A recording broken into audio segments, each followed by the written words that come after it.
Jake was late. Again. He burst through the courthouse doors like his life depended on it. Half jogging, half tripping. His tie swinging wildly. In one hand a coffee cup that had seen better days. In the other a folder of job documents he'd been rehearsing to submit for Alum Industries, the company that could finally save him from total financial ruin. "Okay, Jake," he muttered under his breath, panting as he took the courthouse steps two at a time. "New job, new start, no panic attacks. You got this. Just sign stuff, smile, and maybe, just maybe, you'll make it to rent day." He skidded to the counter, breathing like he'd run a marathon. The friendly clerk looked up. "You must be here for the signing." Jake nodded furiously. "Yes, for LM Industries. I'm supposed to sign something." "Of course." The clerk pulled out a few papers and smiled. "Right here, sir. Please sign all 3 copies. The CEO will be here soon." Jake froze mid-signature. "The CEO? Yes. Brian Moore." Jake's brain short-circuited. Brian Moore, the Brian Moore. The one with the perfect jawline. Colder than Arctic steel, richer than small countries, and absolutely terrifying in every interview. That Brian Moore. "All right, great," Jake stammered, his hand shaking as he signed each page. "No big deal. Totally normal day. Just, signing papers in front of a billionaire." He scribbled his name on the last line, accidentally added a tiny heart, panicked, and scribbled over it like his life depended on it. Moments later, the glass doors opened again. The temperature dropped a few degrees as he walked in. Brian Moore. Tall, devastatingly composed, dressed in a charcoal suit that probably cost more than Jake's entire apartment. "Mr. Moore," the clerk greeted. "Perfect timing. Your husband just finished signing." Jake froze. Brian blinked. The world went very, very still. "I'm sorry," Brian said slowly, his deep voice echoing through the lobby. "My what?" The clerk smiled brightly. "Congratulations, gentlemen. You're now legally married." "Jake, I'm sorry. What?" "Brian, you must be joking." "Jake, I thought these were employment forms. I thought I was signing for a job." Clerk, "Well, you signed a marriage license with Mr. Brian Moore." Brian pinched the bridge of his nose, muttering, "This day cannot possibly get worse." Jake, panicking, "So, does this mean I have to move in? Do I get dental?" The clerk beamed. "You even initialed 'till death do us part.' So romantic." Jake, "I thought that was a confidentiality agreement." Brian, "You're not serious." Jake, "I'm accidentally married to my boss." Welcome to BL Drama and Desire, your go-to spot for the sweetest BL romance stories. Get ready and hold on tight. This is about to be the most intense, sexy, and adorable story yet. Brian Moore had survived hostile takeovers, corporate scandals, and a live CNBC interview with food poisoning. But nothing prepared him for waking up married to a complete stranger named Jake Miller. He sat in his office, jaw tight, flipping through the evidence. The marriage certificate sat on his mahogany desk like a cursed artifact. His name, Jake's name, matching signatures, and that ridiculous doodled heart Jake had tried to scratch out. Brian groaned, dragging a hand down his face. How does one even accidentally get married? Across from him, his assistant, Mia, looked one sneeze away from laughing herself unconscious. "Well, sir, the clerk said you were running late, and someone already signed where your assistant was supposed to. So, technically, Brian interrupted sharply. A caffeine-addled civilian hijacked my marital status. Right on cue, the elevator dinged and chaos waddled in, clutching a paper bag. Jake. He had clearly come prepared for battle, hair a mess, shirt wrinkled, and face a mix of terror and blind optimism. "Hi, Mr. Moore, or, should I say, hubby." Mia actually snorted. Brian looked like he might implode. "Mr. Miller." "Yes, that's me, the accidental groom." Jake chuckled nervously. "Look, I came to fix this. I don't want to be rich, okay? Maybe a little, but mostly, I'd just like to not be married to a man who probably files his emotions alphabetically." Brian stood, towering over him. "Good. We'll have this annulled immediately. My lawyer is already preparing the documents." Jake breathed out a shaky laugh of relief. "Oh, thank God. For a second, I thought I'd have to pretend to be your doting spouse for weeks or something." Brian Moore. Both men froze. The elevator door slid open again, revealing a woman in her 70s, dripping pearls, perfume, and righteous authority. Brian's grandmother. "Grandma, what are you doing here?" Brian said carefully. Don't you grandma me. I heard the wonderful news." She rushed over and took Jake's hands in hers. "Finally, my cold-hearted grandson is married, and to such a sweet-looking boy too." Jake blinked. Hi, I'm Jake, your, grand-in-law. "Don't you dare fall for annulment," Grandma Moore said, eyes glinting. "You'll give this marriage a chance. 3 months, minimum. If by then you still hate each other, fine. But until then, you'll live together, as husband and husband." Brian's soul visibly left his body. Jake squeaked, "I'll live together." Grandma Moore smiled sweetly. "Exactly. Consider it a honeymoon trial." She patted Brian's cheek. "Oh, and dear, smile more, you look like a tax audit." She swept out before anyone could argue, leaving a trail of rose perfume and pure chaos. Jake turned to Brian, eyes wide. "So, I guess we're roommates now." Brian exhaled through his nose like a dragon about to burn down a department store. "Apparently, Mr. Miller, we are married and cohabiting." Jake grinned sheepishly. "Do I get my own closet?" "Brian, you'll get your own wing. Preferably one without you in it." "Jake, you do care." Jake stood at the front gate of Casa Morador, as he liked to call it, the mansion that probably has its own zip code. He craned his neck back until it hurt. The house looked like something out of a movie. Tall, sleek, glass everywhere, and more intimidating than Brian's resting glare. "Okay," he muttered to himself, clutching his one sad suitcase. "Don't panic. You've survived rent increases, expired noodles, and 5 job rejections in a row. You can survive luxury." The gate opened with a quiet beep, and out stepped a man in a perfectly pressed uniform. "Good morning, Mr. Miller," the butler greeted politely. "Welcome to your new home." Jake blinked. "My what now?" Brian's voice echoed from the top of the marble staircase as soon as Jake walked in. "It's not your home," he said smoothly. "You're just temporarily occupying it." Jake looked around at the chandeliers, the polished floors, the grand piano that probably cost more than his entire existence. He grinned. "Oh, don't worry, hubby. I'll try not to leave fingerprints on the marble." Brian's jaw clenched. "Don't call me that." "But it's what the marriage license says." Brian gave him a look that could curdle milk. "Your room is upstairs, 3rd door to the left. And please don't touch anything." Jake saluted dramatically. "Got it. Don't touch, don't breathe, don't exist too loudly." The next morning, Jake stumbled into the kitchen wearing pajama pants with cartoon ducks on them, only to find Brian already there, crisp in his morning suit, reading the paper like a walking luxury ad. Jake froze mid-yawn. Brian looked up. Their eyes met, and then Jake realized they were wearing matching silk robes. He gasped, Did your grandma do this?" Brian didn't look up. "Apparently she thinks visual harmony fosters emotional connection." "Jake, so she shipped us matching robes. That's terrifyingly romantic." "Brian, it's horrifying." "Jake, same thing." Moments later, Jake tried to help the housekeeper by making coffee. 10 seconds later, the machine hissed, sparked, and made a noise like an angry dragon. Jake yelped, waving his hand. "I didn't touch anything important." Brian pinched the bridge of his nose. "That was a $7,000 espresso machine." "Jake, it was a $7,000 espresso machine." "Brian, I'm filing for annulment." "Jake, you said that yesterday, babe." "Brian, don't call me babe." "Jake, you'll come around eventually." Brian looked at him for a long, tired moment, and then sighed, the tiniest smile threatening to betray him.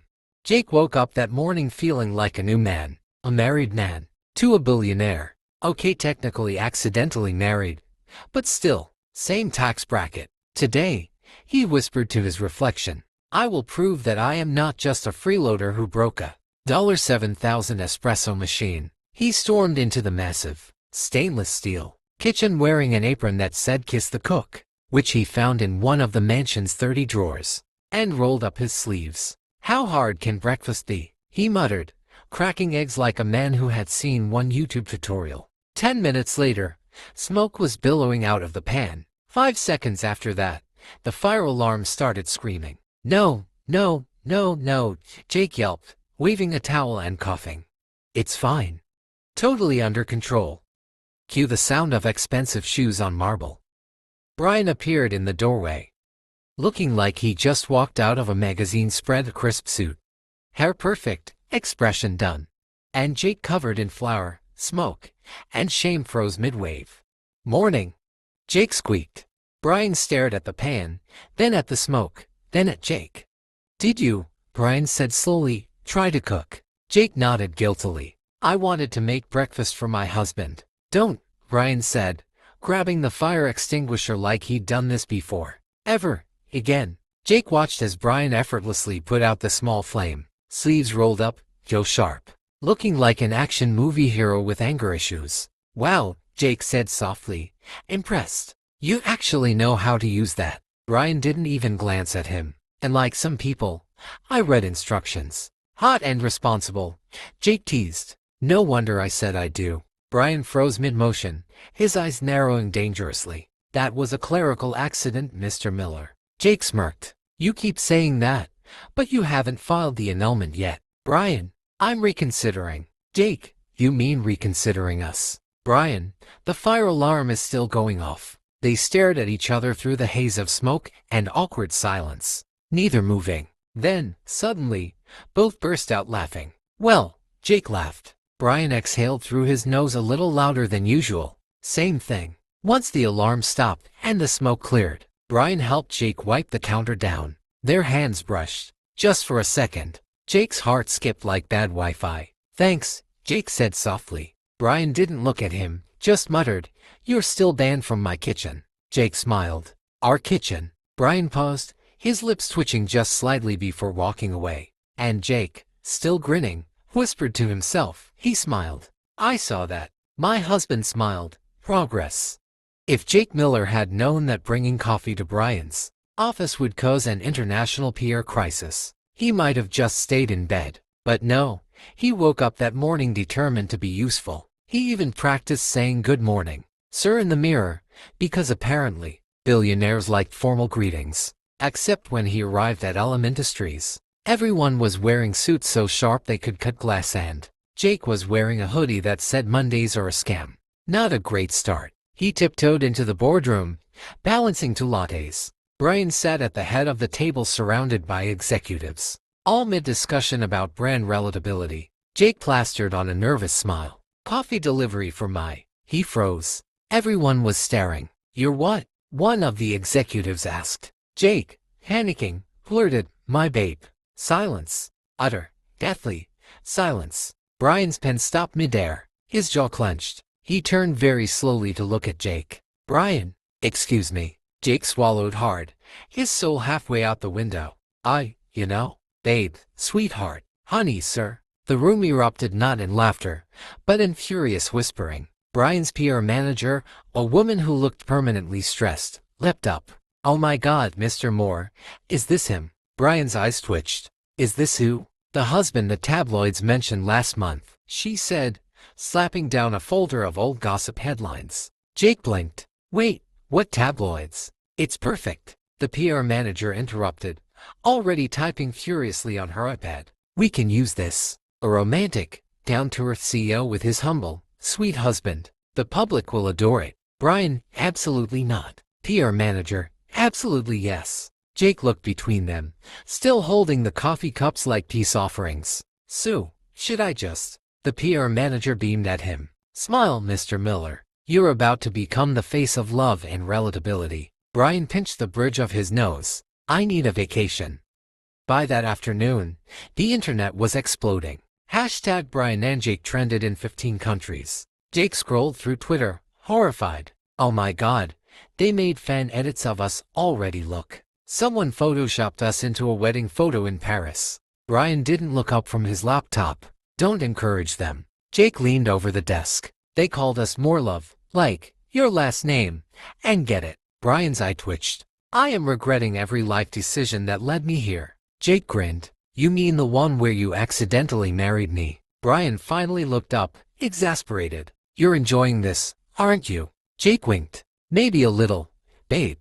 The next morning, Brian's PR team arrived at the mansion. They wanted authentic couple photos for an upcoming interview. "Jake, you want me to what?" PR manager, "Sit closer. Maybe hold his hand. Smile like you're in love." Brian, "This is absurd." Jake, if you think I'm holding your hand without hazard pay, you're insane. PR manager smile. You too. Click click click. Jake leaned in for the camera, whispering through clenched teeth, your hand is freezing. By the way, Brian muttered back, that's because I'm dying inside. The flash went off. And just like that, another photo of Jake accidentally laughing at something. Brian muttered went viral. Look how in love they are. One headline said, the CEO's husband melts hearts again, said another. Jake threw his phone onto the couch. We're officially internet married. Brian's voice was low. We were already legally married. Jake paused, a teasing smile curving his lips. Yeah, but this time, you smiled in the photo. Brian looked away quickly, but Jake saw it. That tiny and willing smile. Progress. The mansion was unusually quiet that afternoon. Too quiet. Brian pushed open the front door, setting his briefcase down. Normally, Jake's voice was the first thing he heard, singing badly to the radio, yelling at the TV, or starting some well-intentioned disaster. But today, nothing. Just silence and the faint hum of the air conditioning. He frowned. Jake. No response. He found him curled up on the couch, cocooned into blankets like a sad human burrito. His hair was sticking up in every direction, his nose slightly red, and his eyes half open as he mumbled along to the cartoon on screen. Brian's tone softened, almost unconsciously. What on earth happened to you? Jake sniffled, his voice hoarse but dramatic as ever. Domestic boredom. I tried cleaning the mansion. There's too much mansion. You cleaned? Brian raised a brow, incredulous. Why? Jake coughed weakly. Because someone's butlers won't let me near the kitchen anymore. So, I needed a new hobby. Next thing I know, I sneezed 14 times and nearly drowned in lemon-scented death. Brian sighed, loosening his tie as he stepped closer. You caught a cold from cleaning. Jake looked up at him, lower lip trembling in mock tragedy. I suffer for cleanliness. Clearly. Brian hesitated, then reached out to touch Jake's forehead. Jake blinked, startled. Brian's hand was cool against his skin, his touch careful, almost hesitant. You're warm, Brian murmured. You have a fever. Jake grinned faintly. Well, husbandly concern. I thought you didn't do emotions. Brian drew his hand back immediately, flustered. Don't read into it. I just don't want you dying in my living room. Jake chuckled, a soft raspy sound. You're so romantic. Brian wasn't sure what possessed him to do it, but 10 minutes later, he was standing in the kitchen, sleeves rolled up, a pot of soup bubbling on the stove, or trying to bubble. It looked gray. He frowned down at it. How hard can soup be? Behind him, the head butler cleared his throat politely. Would you like me to assist, sir? Brian's reply was clipped. No, I'm capable. The butler wisely retreated. 5 minutes later, a faint burning smell filled the air. Brian cursed under his breath, dumped the pot, and started again. From the living room came a muffled call. Are you burning the house down again? Again? Brian muttered, scowling. Jake coughed into his blanket, grinning faintly. I can smell the love. When Brian finally brought the soup lukewarm and slightly uneven, Jake accepted it like a 5-star meal. You made this? He asked, surprised. Don't sound so shocked, Brian muttered, crossing his arms. Jake took a spoonful and winced slightly. It's hot. It's barely warm. I mean emotionally hot, Jake said, smiling weakly. My husband made me soup. That's like couple level 7 out of 10. Brian rolled his eyes but didn't correct him. He sat beside Jake, wordlessly handing him tissues when he sneezed, adjusting the blanket when it slipped off his shoulder. Every little thing he did felt awkward, but necessary, like he couldn't stop himself from caring. At one point, Jake shifted closer, head resting against Brian's shoulder. Brian froze. Don't move, Jake mumbled sleepily. You're comfy. Brian wanted to protest. He should have, but instead, he let him. The weight of Jake's head on his shoulder felt right to right. Minutes passed. The TV played softly. Jake's breathing evened out. Brian glanced down at him, at the messy hair, the soft smile even in sleep, the way his hand unconsciously clutched the blanket like a child, and something in his chest tightened. He brushed a bit of hair from Jake's face, quietly, carefully. Why do I care this much? He whispered to himself. The question lingered in the air, and answered because maybe deep down, he already knew.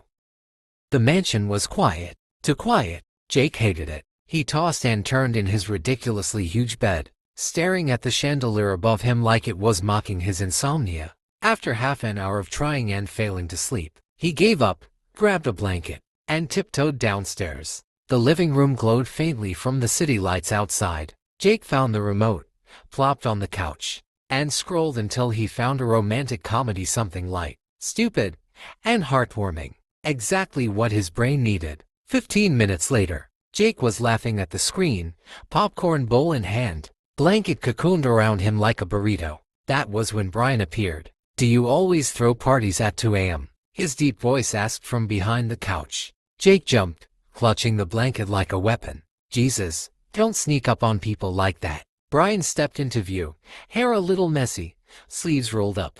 "You're watching Love in Paris." Jake grinned. "Hey, it's a classic. Girl meets guy, guy's a jerk. They fall in love after 47 misunderstandings. It's basically us." Brian's brows furrowed. "We are nothing like that." Jake smirked. "You sure? I mean, we already have the marriage part." Brian sighed, long-suffering. But instead of leaving, he walked around and sat on the other end of the couch. Jake blinked. "Wait, you're actually staying?" "I can't sleep," Brian muttered. "Might as well make sure you don't burn the mansion down again." Jake threw a popcorn kernel at him. That was one time. They sat there, side by side, the movie flickering across their faces. The heroine was crying now. Something about love being a choice, and fate being cruel. Jake sniffled softly. Brian turned to him, incredulous. "Are you crying?" Jake glared.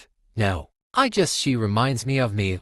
Okay. Clumsy, emotionally unstable, accidentally married." Brian's mouth twitched. "Emotionally unstable fits." Jake gasped. "You're so mean." "I'm honest. Mainly honest." Their bickering faded as another cheesy line played on screen. "Sometimes love isn't planned. It's just found." Jake laughed quietly. "See, even the movie agrees. Maybe this marriage thing was meant to happen." Brian didn't answer. He just looked at him, really looked at him for a long, quiet moment. Jake had no idea what that gaze meant, but it made his chest tighten all the same.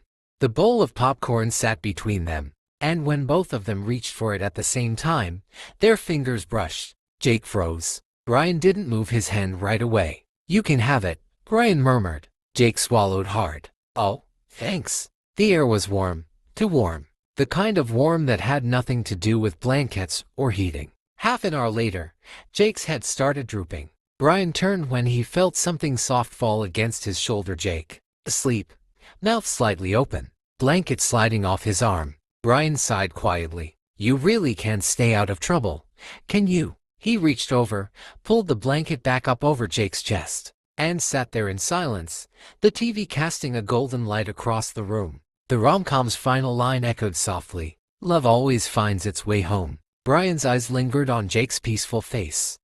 The wine, the storm, and the morning after. The rain started just after 7 sharp and dramatic. Like the universe decided to set the mood. Jake sat cross-legged on the floor of the living room, sorting through a pile of laundry that absolutely wasn't his job but somehow became his problem. Brian was pacing nearby, on a call with someone who sounded like they were both terrified and rich. Typical day. When thunder cracked against the windows, Jake jumped a little. Brian ended his call, turned, and said dryly, "You flinch like that again, and I'll assume you're part Chihuahua."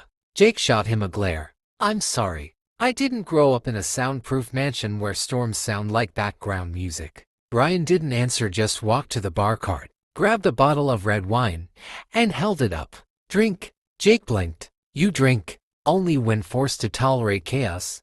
He gave Jake a long look. "So often." Jake grinned. "That's the most polite way anyone's ever told me I'm annoying." He joined Brian at the bar, watching as the CEO expertly poured to glasses. Jake sniffed his suspiciously. "This smells expensive." "It is." Jake took a big sip just to spite him. "Tastes like grapes with an ego." Brian snorted and snorted, which Jake mentally noted as his new favorite sound on earth. They sat near the big window, watching the rain blur the city lights. Conversation drifted in strange directions. From Jake's disastrous first interview at LM Industries, "I tripped over the receptionist's spotted plant," to Brian's confession that he once bought a company just because they misspelled his name in a press release. "Ego much?" Jake teased. Brian shrugged. "It was the principle." "You mean your pride?" "Same thing." They both laughed, softer now, closer. A flash of lightning cut the room in white, followed by the deep growl of thunder. The lights flickered then went out completely.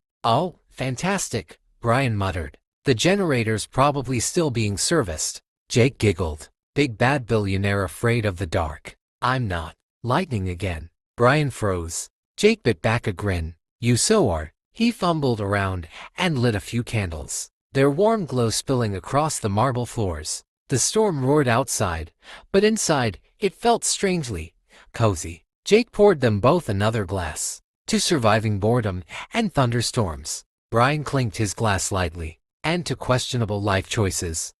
Their laughter lingered this time, long enough for Jake to notice how the candlelight softened. Brian's usual sharpness, the crisp suit replaced by a hoodie. His guarded stare replaced by something gentler. Music hummed faintly from Jake's phone, a slow, lazy tune. He got up, holding out a hand. "Dance with me." Brian blinked. "Absolutely not." "Oh, come on, it's not a board meeting. I don't dance." Jake's smirk widened. "You also don't drink. But here we are." Brian exhaled, defeated, and let Jake pull him up. It started as a joke, Jake swaying dramatically, Brian rolling his eyes, but somewhere between the teasing and the laughter, their movements slowed. Jake's hand rested against Brian's chest, feeling the steady, solid beat beneath. Brian's breath hitched. "This is stupid," Brian murmured. "Yeah," Jake said softly, eyes lifting to meet his. "So stupid." Thunder rolled, low and distant, as the air between them thickened. Jake tilted his head just slightly enough for Brian to meet him halfway. The kiss was hesitant at first, then sharp with months of tension unraveling in a single, reckless decision. Wine sweet, desperate, inevitable. The storm outside raged harder. Inside, the candles flickered, and everything else blurred. The next morning, Jake woke first. The light pouring through the curtains was too bright, his head too heavy, and the memory of last night way too vivid. He groaned, covering his face with a pillow. "No, no, no, tell me I didn't." "You did," came Brian's voice from the other side of the bed. Jake froze, slowly peeked out. Brian sat up, hair messy, shirtless, holding his forehead like a man who'd just made a life-altering mistake. Jake squeaked. We didn't." Brian gave him a flat look. "We did." Jake made a sound halfway between a gasp and a dying frog. "Oh my God, I seduced my boss." Brian's lips twitched. "Pretty sure it was mutual." Jake groaned again, burying himself under the covers. "Can I just evaporate?" Brian exhaled quietly, looking at the man-shaped blanket mound beside him. He rubbed the back of his neck and said softly, almost to himself, "Why don't I regret it?" Jake peeked out just enough to catch his expression, and for once, he didn't have a comeback. Just silence, and a heart that was suddenly, terrifyingly full. It had been 12 hours since the incident. Jake still couldn't think the words last night without wanting to evaporate into thin air. He'd spent the entire day hiding in the guest room, pretending to be busy organizing things that didn't exist. Meanwhile, Brian had locked himself in his office and rescheduled every meeting on his calendar. Something even his assistant texted Jake about in confusion. Now it was dinner time. Jake tiptoed into the kitchen, hoping to grab food and retreat before seeing Brian, but of course there he was, shirt sleeves rolled up, wine glass in hand, standing by the counter like a scene out of an expensive drama. Brian looked up. Their eyes met, and the silence between them could have powered a small country. "Dinner's on the table," Brian said finally, voice flat but too even. Jake nodded, sitting down across from him like a man sitting in front of his executioner. They ate in silence. Forks clinked, clocks ticked. Somewhere, a maid wisely decided to retreat to another wing of the house. After a long minute, Jake blurted, "So, about last night." Brian's fork froze midair. His jaw tightened. "What about it?" Jake tried to sound casual and failed miserably. "Just wanted to clarify that it was, you know, a moment of weakness, or passion, or maybe heat stroke." Brian's lips twitched. "Heat stroke." Jake nodded earnestly. "Yeah, definitely." The room was emotionally hot. Brian set his fork down slowly, eyes fixed on Jake. "Is that what you want to call it?" Jake swallowed. "Do you want to call it something else?" Silence again. Except now, it wasn't awkward, it was heavy, thick, charged. Brian leaned back, eyes dark. "I don't regret it." Jake blinked. "You don't?" "No." Brian's voice dropped lower, softer. And judging by how you can't look at me for more than 5 seconds, neither do you. Jake scoffed, cheeks burning.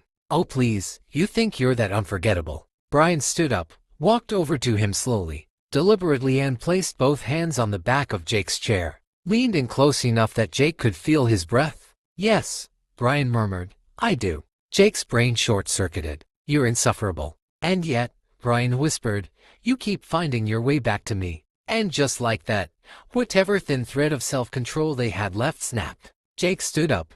Brian caught his wrist. And in one sharp, breathless second they were kissing again.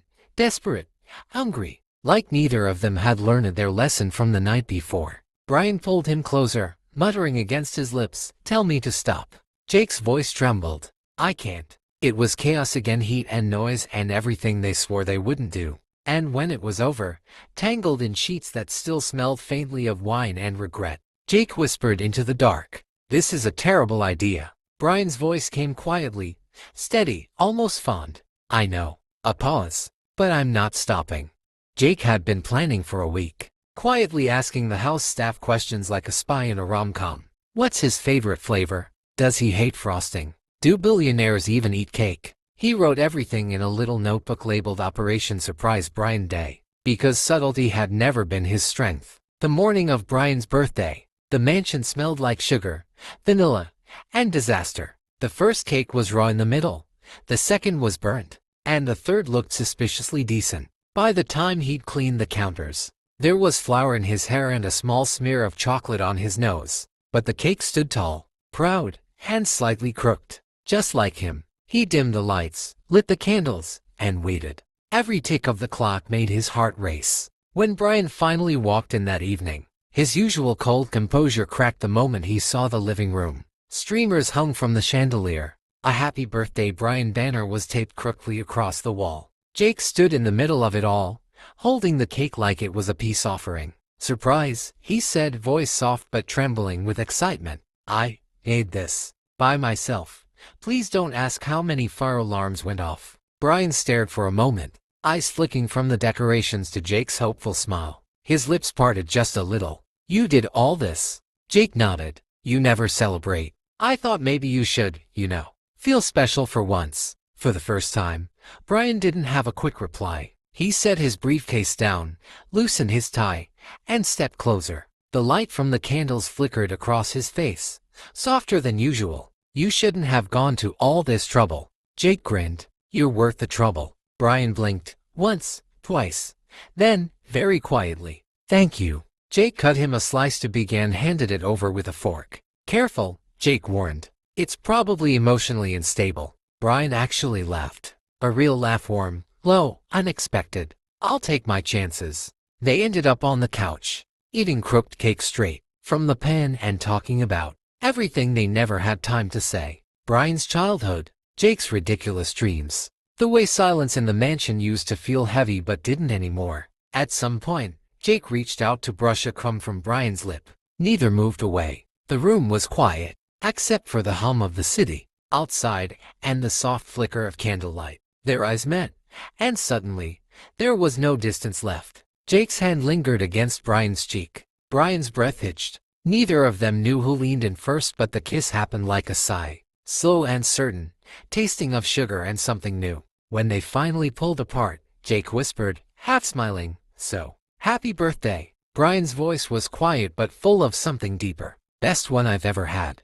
Rooftop confessions. The elevator doors slid open with a soft chime, and Jake blinked as the rooftop came into view. Candles, hundreds of them, lining the railings, glowing in little glass holders, flickering against the night breeze. The city stretched out below them, twinkling like a field of fallen stars. A table sat in the middle, white cloth, soft golden light strung above, 2 plates, a chilled bottle of champagne, and a vase of red roses that looked far too expensive to be real. Jake stopped in his tracks, mouth slightly open. Brian, he whispered, did you do all this? Brian's expression was unreadable at first, the same cool, calm Jake had seen 100 times before. But tonight, there was something else underneath, softer, nervous even. It's a dinner, Brian said, almost too casually. You've been here for weeks.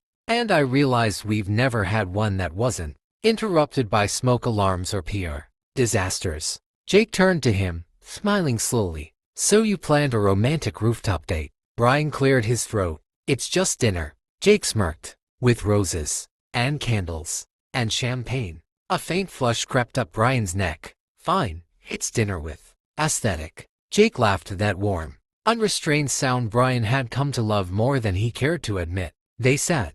Brian served him himself, which was already shocking.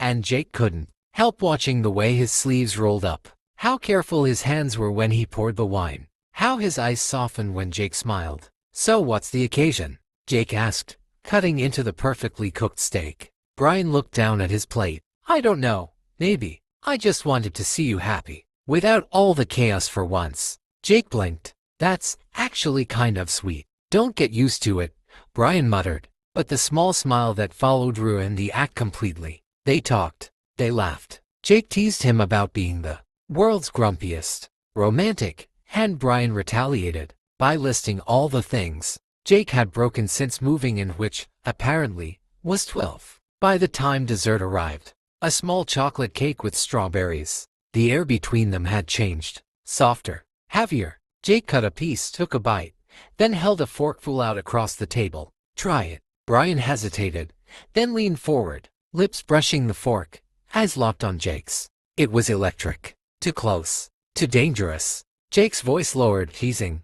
Good. Brian's reply was barely above a whisper. I've had better. Jake grinned. Liar. And that was it. Their eyes met with slow, silent pull neither of them resisted. Brian leaned in first this time, hesitating for just a second before his lips met Jake's. Soft. Testing. Then deeper. Jake gasped, hands finding Brian's collar, pulling him closer as the night air wrapped around them. The taste of chocolate, champagne, and something that felt like finally. When they pulled apart, breathless, Brian's forehead rested against Jake's. This wasn't supposed to happen, Brian whispered. Jake smiled faintly. Most good things aren't. Brian's hands slid around his waist, and Jake felt his heart stutter. The tension that had been simmering for weeks broke open raw, tender, and real. He didn't remember how they ended up tangled together on the lounge chair under the stars. Only that Brian's lips were everywhere, soft at first, then desperate, like he'd been holding it in forever. Between whispered names and quiet laughter, the city faded away. There was only them, and when morning light spilled across the rooftop, they were still there, wrapped in each other's arms. Jake's head on Brian's chest, the world soft and quiet. Good morning, lovebirds, came a cheery voice. They both froze. Standing at the door was Brian's grandmother in a silk robe, holding her teacup, smiling like Christmas had come early. Jake made a small, strangled sound. Brian sat up so fast he nearly fell off the chair. Grandmother. Oh, don't mind me, she said, clearly delighted. I just came to check on the rooftop garden. Didn't know it was occupied. Her grin widened as she turned away. Took you long enough, darling. Breakfast will be ready when you're done cuddling. Jake buried his face in his hands. I'm never living this down. Brian groaned, rubbing his temples, but Jake saw the small smile tugging at his lips. Maybe, just maybe, neither of them wanted to. Jake walked into All Industries with a bounce in his step, thinking today was just a casual visit to see Brian. He texted ahead, I'll be there to say hi. Promise I won't distract you too much. Famous last words. The moment he stepped into the office, Brian appeared looking impossibly sharp in a tailored suit, hair perfect, and that don't even think about it. Glare that made Jake's stomach do somersaults. Jake. Brian's voice was low, controlled, but the way he strode toward him, hand curling around Jake's wrist, sent electric tingles straight through his body. Hi, Jake tried to sound casual. Before Brian could respond, someone from the office, a tall, impeccably dressed colleague with a grin that screamed trouble, leaned close to Jake. Well, they said, voice smooth.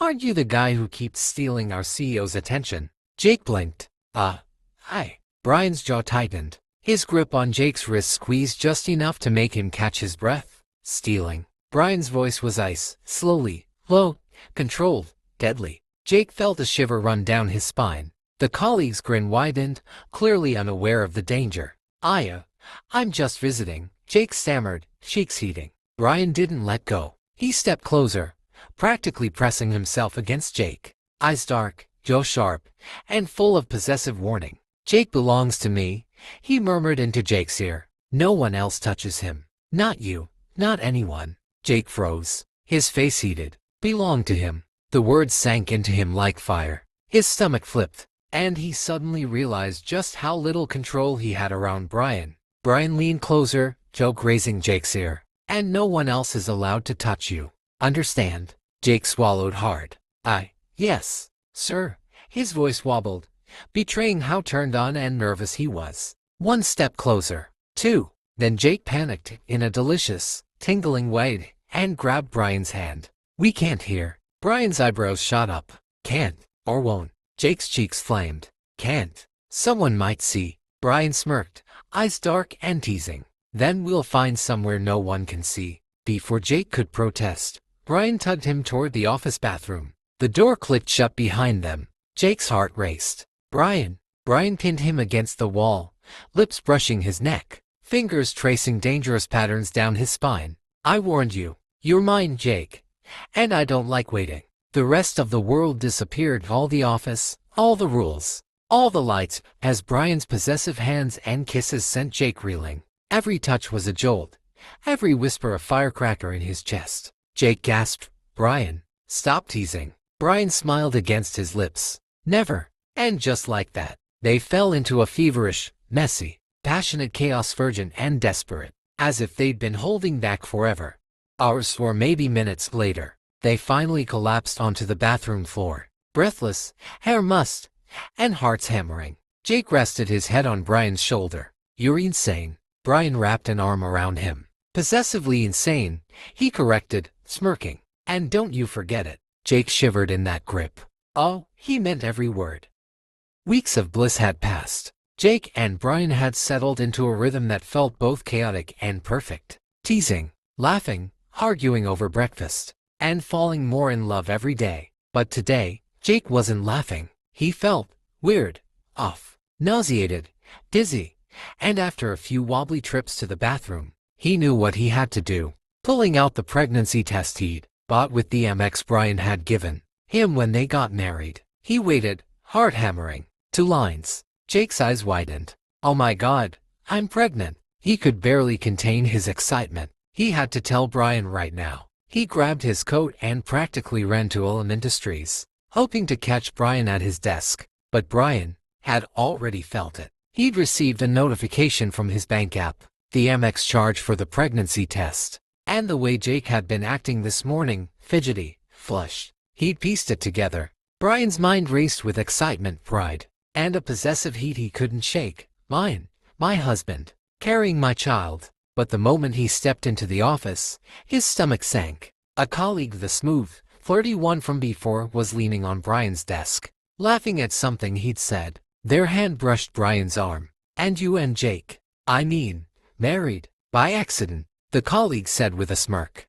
"Sounds like quite the story." Brian, for some reason, didn't even flinch. He just shrugged. "Yeah, it was a mistake." Jake felt like the world had been knocked out from under him. His voice trembled. "Excuse me, what?" Brian looked up, eyebrows raised. Jake turned, stormed past them, and left the office without another word. Heart pounding and tears threatening. He barely noticed the city blur as he made his way home. When Brian arrived later, he found Jake sitting on the couch, arms crossed, expression cold and distant, a stark contrast to the happy, teasing man he knew so well. "Jake," Brian tried, stepping closer, but Jake flinched. "I saw you," Jake said, voice icy, flirting, laughing, letting him touch you. Is any of this real? Or is it still just some accidental marriage to you?" Brian froze, guilt and panic rising. He reached out, trying to hug Jake, but Jake recoiled. I'm your husband, Jake," Brian said softly, voice low, raw.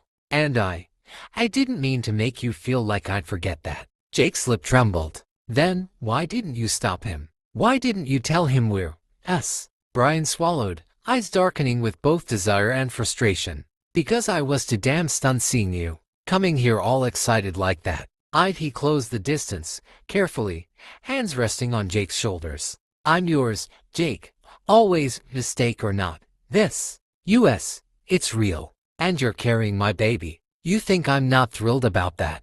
Jake blinked, stomach fluttering, heart racing, eyes wide. The cold barrier he'd put up crumbled slightly, but he didn't hug him back yet. He just stared, still processing. Brian softened his tone, leaning in until their foreheads touched. You're mine, and I will never let anyone make you feel like you're not. Not ever. Jake's knees wobbled, and he finally whispered, even if you say it's a mistake. Brian's grin was slow, teasing, and full of heat. Even if it started as a mistake, it ended up being the best mistake of my life. Jake's lips twitched into the tiniest smile. Best mistake.